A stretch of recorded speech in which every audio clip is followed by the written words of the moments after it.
अस्सलामुअलैकुम एवरीवन। आज की इस वीडियो में हम क्लास 8 एनसीईआरटी एसएसटी के सिलेबस को कंटिन्यू करेंगे। हमारी प्लेलिस्ट में ऑलरेडी एसएसटी की वीडियोस अपलोडेड हैं जो कि Jamia class 9th entrance examination के लिए काफ़ी इंपॉर्टेंट है।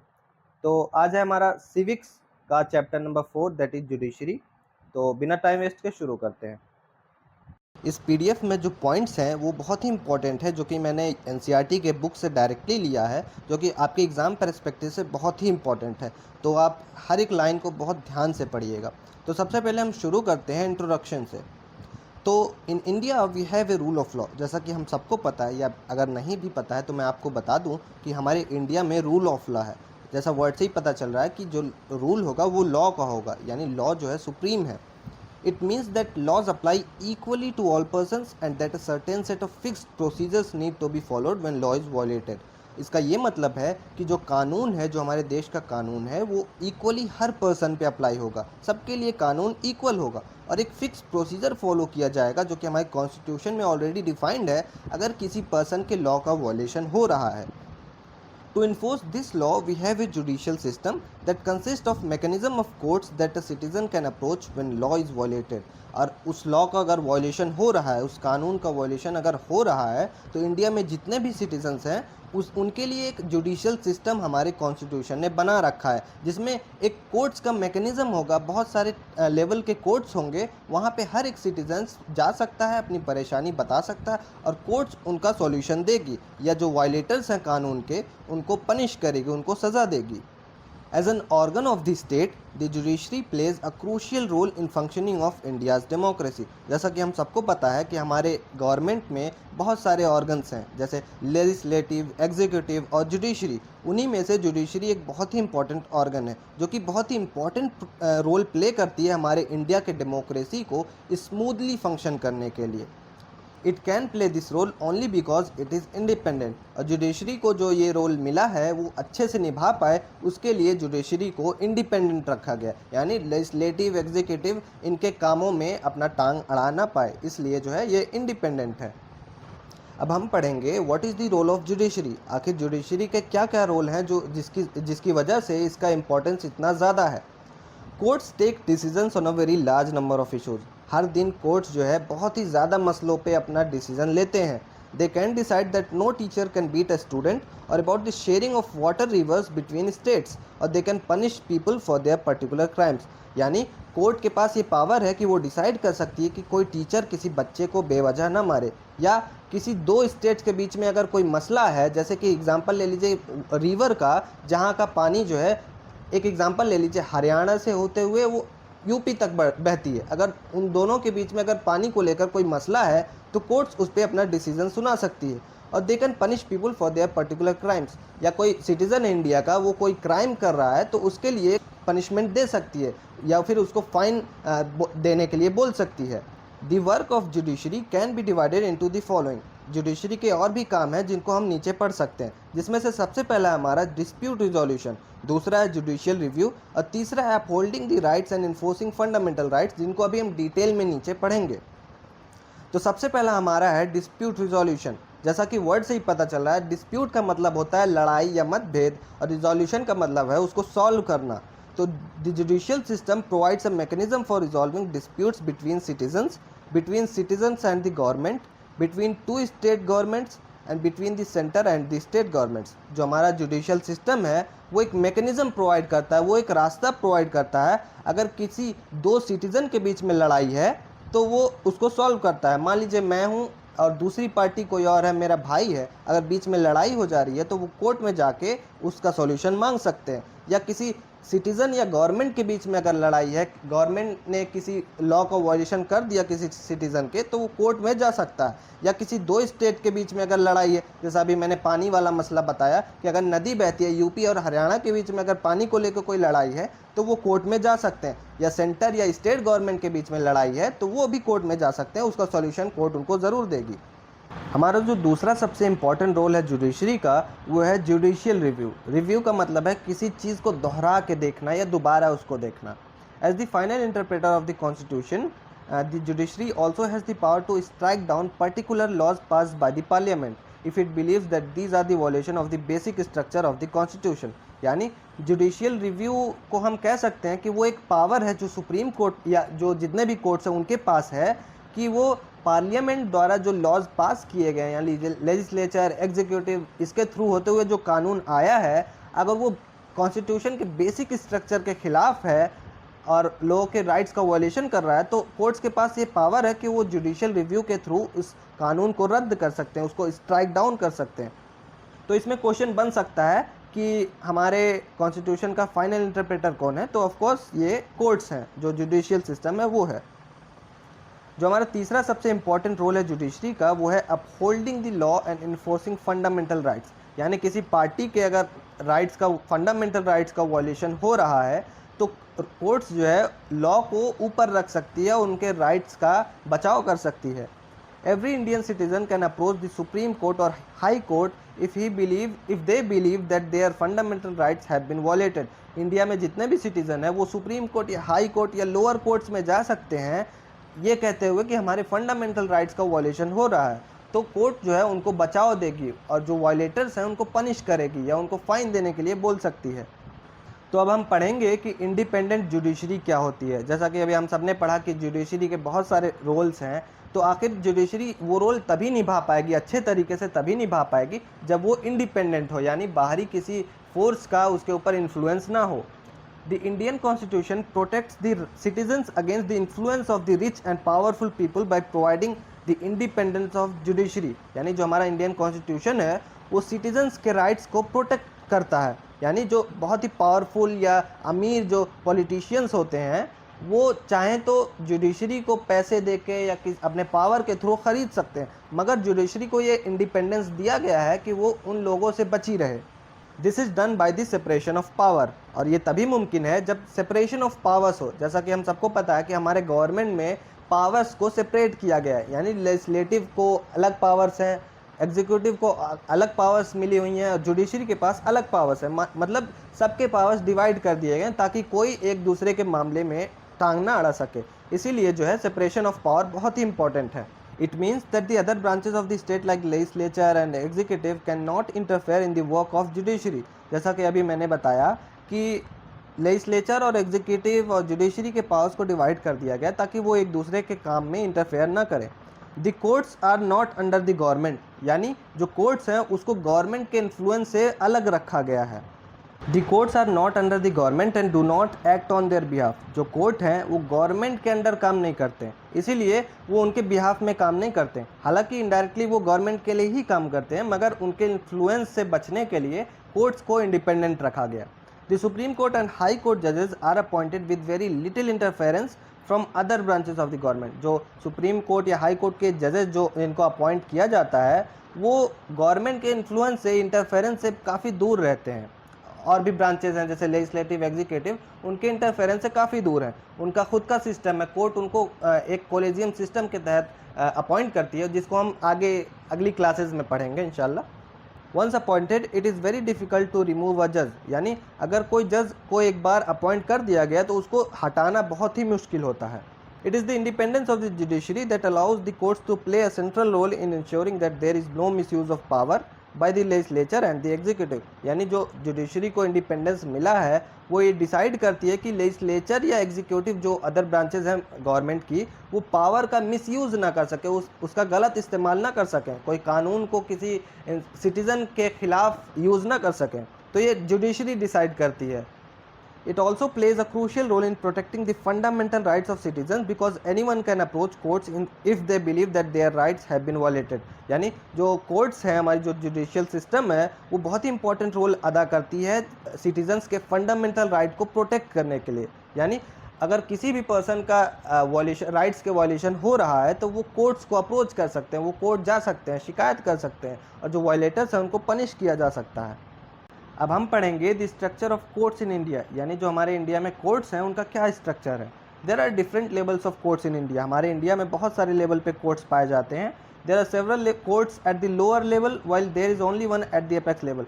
हमारे लोअर लेवल पे बहुत सारे कोर्ट्स अवेलेबल हैं, लेकिन जो टॉप पे है, जो टॉप सबसे बड़ा कोर्ट है वो है सुप्रीम कोर्ट, और उसको एपेक्स कोर्ट भी कहा जाता है। ये एग्ज़ाम में पूछा जा सकता है।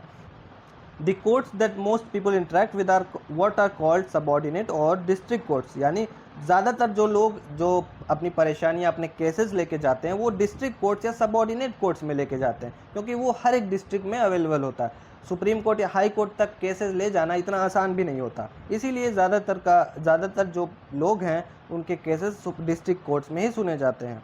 These are usually at the district और तहसील लेवल और in towns and they hear many kinds of cases. जैसा मैंने अभी बताया कि ये जो है हर डिस्ट्रिक्ट लेवल में, डिस्ट्रिक्ट में होते हैं या तहसील में होते हैं, जो बड़े बड़े शहर होते हैं, और ये बहुत सारे टाइप के मसलों को सुनते हैं। Each state is divided into districts that are presided over the district judge. Each state has a high court which is the highest court of the state. यानी हर राज्य में एक हाई कोर्ट होता है जो कि उस स्टेट का हाईएस्ट कोर्ट होता है। ये क्वेश्चन में पूछा जा सकता है, तो आप इसको देख लीजिएगा एक बार। At the top is the Supreme Court that is located in New Delhi and presided over by Chief Justice of India. यानी जो सबसे टॉप लेवल पे जो सबसे एपेक्स कोर्ट है इंडिया का, वो है सुप्रीम कोर्ट, जो कि न्यू दिल्ली में सिचुएटेड है और उसको chief justice of India preside करता है। The decisions of the supreme court are binding on all other courts in India. यानी जो टॉप लेवल का कोर्ट है सुप्रीम कोर्ट, उसने जो भी डिसीजंस लिए हैं वो नीचे लेवल पे जितने भी कोर्ट्स हैं, हाई कोर्ट्स हो गए हैं या जो डिस्ट्रिक्ट लेवल पे कोर्ट्स हैं, उनको मैंडेटरी है, उसकी बात को मानना ही पड़ेगा। सुप्रीम कोर्ट की जो डिसीजन आई है उनको नीचे लेवल के कोर्ट्स जो है उनको मानना पड़ेगा। जैसा कि इस पिरामिड में आप लोग देख सकते हैं कि जो सबसे एपेक्स लेवल का कोर्ट है, जो सबसे टॉप लेवल का कोर्ट है, वो है सुप्रीम कोर्ट, जो कि न्यू दिल्ली में सिचुएटेड है और एक सिर्फ एक कोर्ट है इंडिया में। और दूसरा है हाई कोर्ट, जो कि हर एक स्टेट में रहता है। और तीसरा है डिस्ट्रिक्ट कोर्ट या सबऑर्डिनेट कोर्ट्स, जो कि हर एक डिस्ट्रिक्ट या तहसील में पाए जाते हैं। In India we have a integrated judicial system. Integrated मतलब होता है जुड़ा हुआ, meaning the decisions made by the higher courts are binding on the lower courts. Integrated judicial system का ये मतलब है कि हमारे इंडिया में जो हायर कोर्ट्स हैं, जो जैसे सुप्रीम कोर्ट हो गया या हाई कोर्ट हो गया, इनके जो डिसीजंस लिए गए हैं वो नीचे जो लेवल के कोर्ट्स हैं उनको मानना ही पड़ेगा, उनके ऊपर मैंडेटरी है। यानी मान लीजिए कि सुप्रीम कोर्ट ने कोई डिसीजन दिया तो उस हाई कोर्ट और जो तहसील या डिस्ट्रिक्ट लेवल पे कोर्ट्स हैं उनको मानना पड़ेगा। अगर हाई कोर्ट ने कोई डिसीजन लिया तो उस हाई कोर्ट के डिसीजन को डिस्ट्रिक्ट या तहसील लेवल के कोर्ट्स को मानना ही पड़ेगा। तो ऐसे ही एक दूसरे से वो जुड़े हुए हैं, इसीलिए हम उसको इंटीग्रेटेड जुडिशियल सिस्टम कहते हैं। Another way is through the appellate system that exists in India.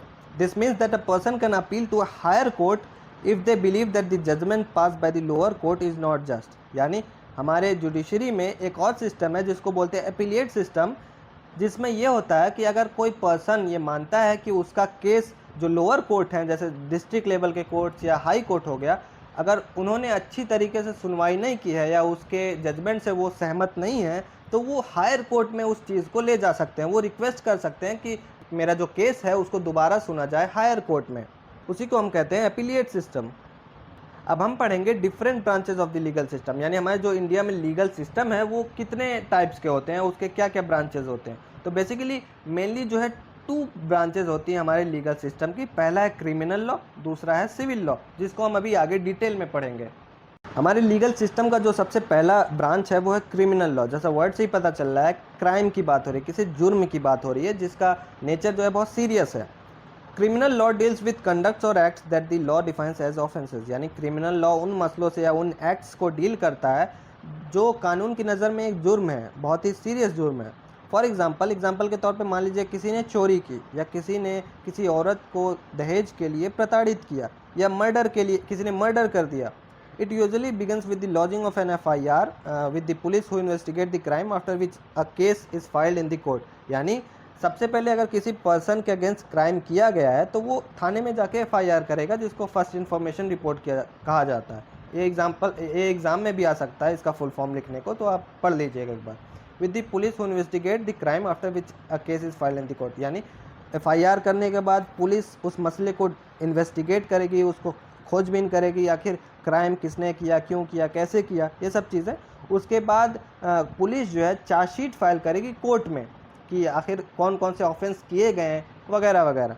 उसके बाद कोर्ट ये डिसाइड करेगी, अगर वो जो क्रिमिनल है वो उसको गिल्टी फाउंड किया गया, मतलब उसको सच में उस क्राइम के लिए जिम्मेदार माना गया, तो कोर्ट उसको जेल में भेज सकती है या उसको फाइन के लिए बोल सकती है। इंडियन लीगल सिस्टम का जो दूसरा ब्रांच है वो है civil law. Civil law deals with the any harm और injury to rights of individuals. जैसा हमने क्रिमिनल लॉ में पढ़ा था कि क्राइम जो होता है वो सोसाइटी एट लार्ज लेवल पे होता है, यानी मान लीजिए मैं क्रिमिनल हूँ और मुझे अगर रोका नहीं गया तो मैं सोसाइटी में बहुत ही खुराफात मचाऊंगा, लोगों को बहुत ही परेशान करूंगा, तो इसलिए वो सोसाइटी एट लार्ज माना जाता है। लेकिन सिविल लॉ में ऐसा नहीं है।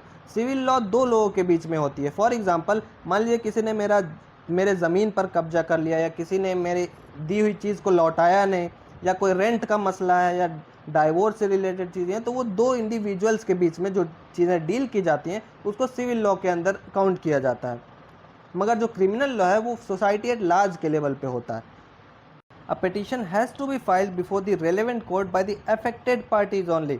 इन a rent matter either the landlord और tenant can file a case. यानी अगर कोई पिटिशन कोर्ट में फाइल की जा रही है तो जो जो अफेक्टेड पार्टीज़ हैं, यानी दो इंडिविजुअल के बीच में अगर कोई लड़ाई है तो वही दोनों सिर्फ कोर्ट में केस फाइल कर सकते हैं, कोई तीसरा आदमी नहीं कर सकता। मान लीजिए कि एग्जांपल के तौर पे कोई मसला आ रहा है लैंडलॉर्ड और टेनेंट के बीच में। लैंडलॉर्ड यानी जिसने अपने घर को किराए पे दिया है, टेनेंट जो किराएदार है। अगर किराएदार ने पैसा पे करने से, रेंट पे करने से मना किया, तो दोनों में से कोई एक जाके कोर्ट में शिकायत कर सकता है कि ये मसला है। The court gives the specific relief as for instance, in a case between the landlord and tenant, a court can order the flat to be vacated and pending rent to be paid. जैसा मैंने अभी example के तौर पे बताया, अगर कोई मसला है लैंडलॉर्ड और टेनेंट के बीच में, तो कोर्ट के पास ये पावर है कि वो ऑर्डर दे सकती है जो किराएदार है उसको या तो फ्लैट खाली कर दे या तो जो बचा हुआ रेंट है उसको पे कर दे। कोर्ट उन पे जो है अपना डिसीजन दे सकती है। मतलब सिर्फ दोनों पार्टीज़ हैं जो अफेक्टेड पार्टीज, सिर्फ वही केस फाइल कर सकती हैं कोर्ट में, बाकी तीसरा पर्सन नहीं कर सकता। Does everyone have the access to the court. क्या सच में जितने भी इंडिया में हमारे सिटीजन्स हैं या जितने भी लोग रहते हैं उनको कोर्ट का एक्सेस है? क्या वो कोर्ट आसानी से पहुंच सकते हैं? In principle all citizens of India can access the courts of India. जैसा कि हम सब ने पढ़ा कि कॉन्स्टिट्यूशन में हमारे ये राइट है, कोई भी सिटीजन जो है कोर्ट को एक्सेस कर सकता है, कोर्ट तक पहुंच सकता है अपनी शिकायत लेके। This implies that every citizen has a right to justice through the courts. यानी हर एक सिटीजन जो इंडिया में रहता है उसके पास राइट है, राइट टू जस्टिस का राइट है, जिसके थ्रू वो कोर्ट्स जा सकता है। The court plays a very significant role in protecting our fundamental right. If any citizen believe that their rights are being violated they can approach the courts for justice to better. यानी courts जो है बहुत ही important role play करते हैं citizen जो है उनके fundamental rights को प्रोटेक्ट करने के लिए। अगर कोई सिटीजन को ये लगता है कि उनके राइट्स का वायलेशन हो रहा है तो बहुत आसानी से कोर्ट तक जा सकते हैं और जस्टिस मांग सकते हैं। While the courts are available for all, in reality access to courts have been very difficult for a vast majority of poors in India. यानी जैसा कि अभी हम सब ने किताबों में पढ़ा है कि बहुत सारे प्रिंसिपल्स हैं जो कहता है right to justice, right to access of courts, ये सब चीज़ें मेंशन्ड है। मगर क्या सच में जो लोग हैं उनको एक्सेस टू कोर्ट है? जवाब है नहीं। जो हमारे देश के गरीब हैं, जो पुअर लोग हैं, उनको बहुत ही मुश्किल होता है कोर्ट्स को अप्रोच करने के लिए। लार्ज पॉपुलेशन जो है कोर्ट्स को अप्रोच करने से डरती है। बहुत सारी वजह हैं जिनको हम आगे पढ़ेंगे। Legal procedures involve a lot of money and paper work as well as lot of time. For a poor person who can not read, whose family depends on daily wage, the idea of going to court get justice often seems remote. यानी जो हमारे India का legal procedure है वो बहुत ही लेंदी है, यानी बहुत सारे पैसे लगाने पड़ते हैं, उसमें बहुत सारे कागजात के मसले हैं, बहुत सारा टाइम उसमें ज़ाया होता है। जो गरीब है हमारे देश के, वो मुश्किल से पढ़ पाते हैं, पढ़ लिख पाते हैं, वो डेली वेजेस पे, दिहाड़ी पे काम करते हैं, वो उनके पास इतना पैसा नहीं, इतना टाइम नहीं है कि वो कोर्ट तक जा सके। इसीलिए जो है कोर्ट तक जाना उनके लिए बहुत ही भारी है, बहुत ही मुश्किल काम है। अब हम पढ़ेंगे PIL, जिसको कहते हैं पब्लिक इंटरेस्ट लिटिगेशन। ये आपके एग्जाम में फुल फॉर्म पूछा जा सकता है, तो एक बार आप ज़रूर देख लीजिएगा। In response to the situation in India, the Supreme Court in the early 1980s devised a mechanism of public interest litigation और PIL to increase access to justice। यानी जब ये देखा गया कि इंडिया में बहुत ही गरीबी है, बहुत ही इलिटरेसी है, तो सुप्रीम कोर्ट ने 1980s में एक मैकेनिज़्म लाया जिसको कहते हैं पब्लिक इंटरेस्ट लिटिगेशन या PIL, ताकि लोगों तक जस्टिस आसानी से पहुंच सके। ये PIL क्या होता है, कैसे होता है, चीज़ों को आगे हम समझेंगे। It allowed any individual or organization to file a PIL in High Court or Supreme Court on behalf of those whose rights were being violated। यानी पीआईएल एक पावर देता है कि कोई भी इंसान या कोई भी ऑर्गेनाइजेशन सुप्रीम कोर्ट या हाई कोर्ट में पीआईएल दाखिल कर सकता है उन लोगों के बिहाफ में जिनको अपने राइट्स के बारे में पता ही नहीं है या वो जो है जस्टिस किसी वजह से एक्वायर नहीं कर पा रहे हैं।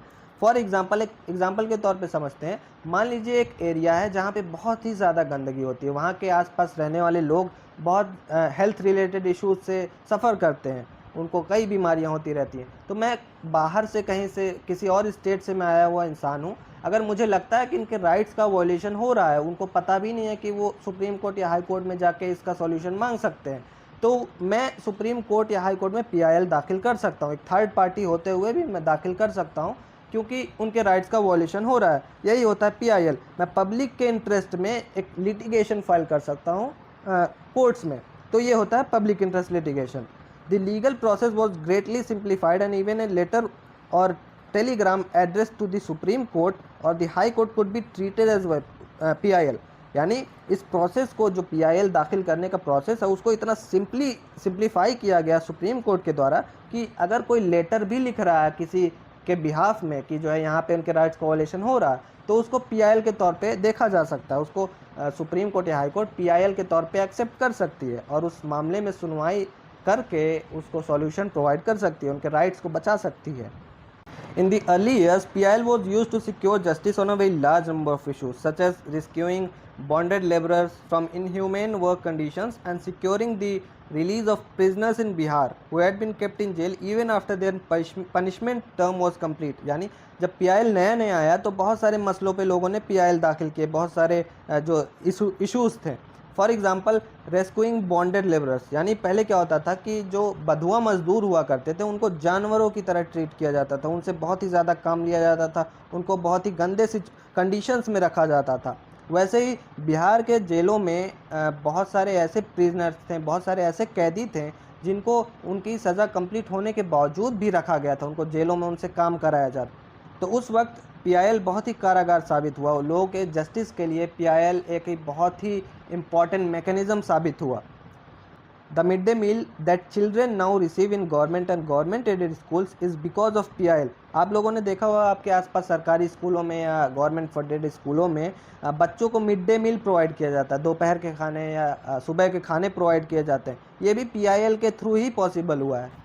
Present status of justice in India, आखिर प्रेजेंट में जस्टिस का क्या स्टेटस है, क्या सच में लोगों को जस्टिस मिल पा रही है, ये हम पढ़ते हैं आगे। For the common person access to courts is access to justice, यानी लोगों के लिए ये हो गया है कि कोर्ट्स तक पहुंच ही जाना उनके लिए एक जस्टिस है, एक न्याय है। The courts exercise a crucial role interpreting the fundamental rights of citizen, यानी कोर्ट्स एक बहुत इंपॉर्टेंट रोल अदा करती है लोगों के फंडामेंटल राइट्स को बचाने के लिए, उनको अच्छे से डिफाइन करने के लिए।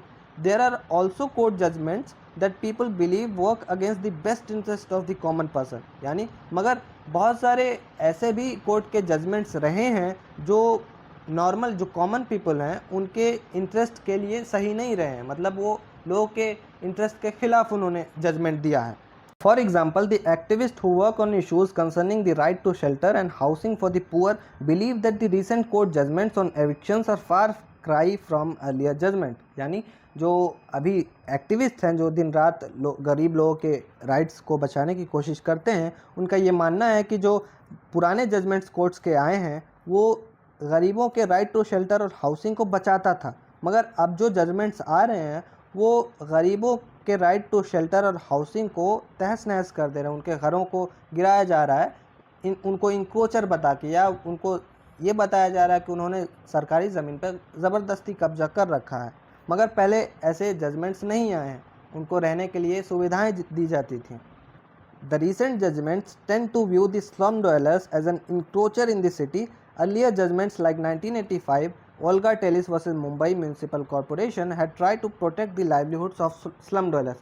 कुछ रीसेंट जजमेंट्स देखे गए हैं कोर्ट्स के जिसमें ये बोला जाता है कि जो झुग्गी बस्ती में रहने वाले लोग हैं उन्होंने सरकारी ज़मीन पर ज़बरदस्ती कब्जा कर रखा और इसी वजह से उनके घरों को गिरा दिया जाता है। मगर 1985 में कुछ ऐसे भी जजमेंट्स आए जैसे Olga Tellis versus Mumbai municipal corporation. इस केस में स्लम ड्वेलर्स यानी जो झुग्गी बस्ती में रहने वाले लोग हैं उनके राइट्स को प्रोटेक्ट करने की कोशिश की गई, उनको रहने के लिए जगह प्रोवाइड की गई। Another issues that affects the common person's access to justice is the inordinately long years that court takes to hear a case। यानी एक सबसे बड़ा मसला हमारे जुडिशियल सिस्टम में ये है कि कोर्ट्स जो है वो बहुत ही सालों साल लगा देते हैं एक केस को सुनने में। जैसा कि हम सबको पता है कि ज़्यादातर जो जेलों में कैदी हैं वो गरीब हैं या तो जो इलिटरेट पीपल है जिनको अपने राइट्स के बारे में पता नहीं है, वो सालों साल उनको जेल में रखा जाता है। बहुत कोर्ट जो है बहुत ज़्यादा टाइम ले लेती है उनको केस को सुनने में, उनकी सुनवाई बहुत लेट होती है और उनको जस्टिस बहुत ही लेट मिलता है या मिलता ही नहीं है। The phrase justice delayed is justice denied is often use to characterize this extended time period that courts take. और इसीलिए आपने एक फ्रेज सुना होगा कि justice delayed is justice denied, यानी अगर जस्टिस को डिले किया गया, उसको लेट सुना गया, तो उसका ये मतलब है कि आपने जस्टिस दिया ही नहीं। तो ये ज़्यादातर आपने सुना होगा कोर्ट्स को क्रिटिसाइज करने के लिए कि कोर्ट जो है बहुत धीरे धीरे केसेस को सुनती है। However, in spite of this, there is no denying fact that the judiciary plays a crucial role in democratic India, serving as a check on the powers of the executive and legislature as well as in protecting the fundamental rights of citizens। मगर इस बात को deny नहीं किया जा सकता है कि जुडिशरी ने बहुत ही इम्पोर्टेंट रोल प्ले किया है हमारे डेमोक्रेटिक इंडिया में। सबसे बड़ी बात यह है कि वो लेजिस्लेचर, एग्जीक्यूटिव जैसे ऑर्गन्स में एक बैलेंस बना के रखती है, उनको अपने बाउंड्रीज क्रॉस करने नहीं देती, और वो जो सिटीजन्स हैं यहाँ के उनके राइट्स को प्रोटेक्शन देती है, उनको बचाती है। The members of the constituent assembly had quite correctly envisioned a system of courts with an independent judiciary as a key feature of our democracy। और जो कॉन्स्टिट्यूएंट असेंबली जिस वक्त हमारा कॉन्स्टिट्यूशन बन रहा है उसके मेंबर्स ने बहुत बेहतरीन तरीके से ये सोचा था कि हमारे कोर्ट के सिस्टम को ऐसे ही होना चाहिए, इंडिपेंडेंट होना चाहिए, जो कि हमारे डेमोक्रेसी के लिए, हमारे कॉन्स्टिट्यूशन के लिए बहुत ही फ़ायदेमंद है और उसको प्रोटेक्ट करेगी। Last but not least, video ख़त्म होने से पहले हम एनसीईआरटी के बुक में दिए गए कुछ फैक्ट्स पढ़ लेते हैं जो एग्ज़ाम पर्सपेक्टिव से इम्पोर्टेंट नहीं है, मगर आप एक नज़र मार लीजिएगा। आप वीडियो को पॉज कर सकते हैं क्योंकि बहुत कुछ इम्पोर्टेंट इसमें है नहीं। इसमें ये बताया गया कि जो के.जी. बालाकृष्णन, जो कि हमारे चीफ जस्टिस ऑफ इंडिया रह चुके हैं, उन्होंने 2007 में एक स्पीच में ये कहा था कि हमारा जो इंडियन जुडिशरी है वो उसमें एक सुप्रीम कोर्ट होता है जिसमें 26 जज होते हैं, मगर अब 34 होते हैं including chief justice of India. तो नंबर इधर उधर हो सकता है, आप एक बार चेक कर लीजिएगा। यही सब चीज़ें हैं, बेसिक फैक्ट्स दिए गए हैं, तो आप वीडियो को पॉज करके देख लीजिएगा। आज की वीडियो यहीं पे ख़त्म होती है और आने वाली वीडियोस में हम और भी चैप्टर्स को कवर करेंगे। तब तक आप सब्सक्राइब कर लें ताकि वीडियोस आप तक पहुंच जाएं टाइमली। और इस वीडियो का जो PDF है मैं आपको डिस्क्रिप्शन बॉक्स में डाल दूँगा। तो अस्सलाम वालेकुम।